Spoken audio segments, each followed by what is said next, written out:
getting really freaking good at trolling his entire One Piece fan base. You want to know why? Because he shows us a little bit of Sabo's face, but guess what? It's covered in glasses, covered in a beard just to look like Lucy that Luffy is dressed up in, but we get to see a little subtle feature of a scar underneath his glasses. Now, I want to say, that is really cool, and I will hand it to Oda adding in these little details to Sabo's character slowly. What you saw me, Oda can take any pace he wants because he's earned my respect as a manga artist, so I'm fine.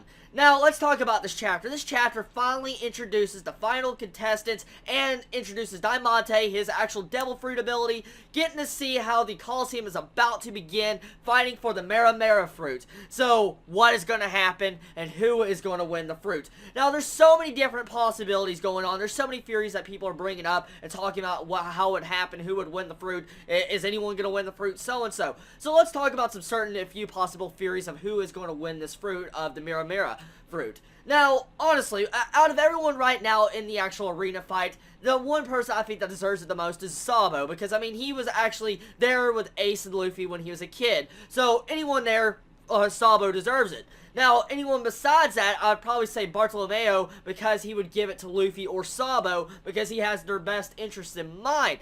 And then underneath that, I'd probably say Rebecca. Anyone else can pretty much go screw off because I don't want to see them grabbing it. But besides that, that's who I think deserves to win the Mera Mera Fruit.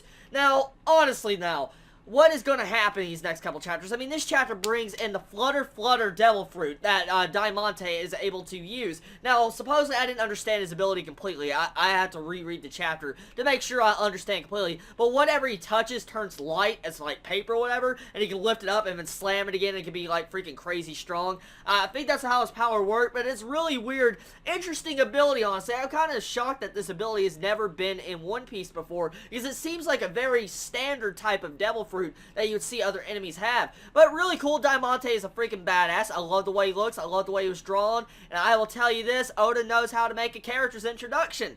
Now, Lao G, okay, that the sunglasses, man, when he puts on the freaking sunglasses, that's the actual true meaning of a meme of puts on sunglasses and be's a badass. That's exactly what I thought when I saw him do that.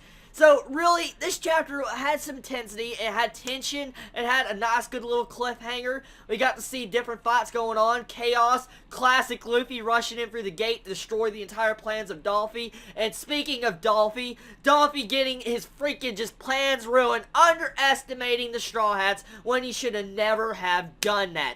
That is one thing I thought Dolphy would have never have done in this series, because he's always been the calculating type of guy, the guy that always looks forward into the future and make sure he does actual business arrangements to where he doesn't fail with his plans. He would think, after what he saw at the Whitebeard War, that he would probably understand Luffy is someone you should expect to do almost the impossible. For instance, breaking out of your arena without turning into a toy. Another one, going in for your freaking fucking front door. I mean, seriously, that is obvious Luffy type style, going in through the front door. Luffy's not one to go through the freaking side door, through a window, through the freaking roof. Yeah, well, okay, Luffy's the one to go through a roof, but I mean, still, as we all know by now, Luffy loves just charging in without thinking. So, Dolphy should have been able to, like, anticipate this. But besides that, I love it every time I see the way Oda draws Dolphy with a frown. When Dolphy is not smiling, I am smiling. Because just seeing his character that's been built up for so long, that's always had a fucking smile on his face for everything he's ever done,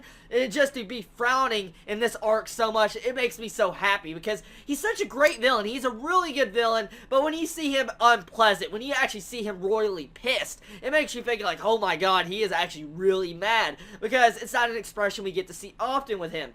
So, oh yeah, and the artwork of this chapter was really good. Oda put in some really good details in this chapter. I like the different elements he put into it, especially the character designs, especially Pika, that rock freaking golem. Oh my god, that thing is freaking scary. That is a really beautiful a masterpiece of artwork that Oda drew, and that was a scary Devil Fruit power, so it looks like the Devil Fruit power most likely is a rock fruit Devil Fruit power that allows you to manipulate rocks. I mean, we got people that can use diamond as their entire body, we got steel people, iron, so of course it'd be very obvious that we would have, you know, someone that could transform into a solid rock.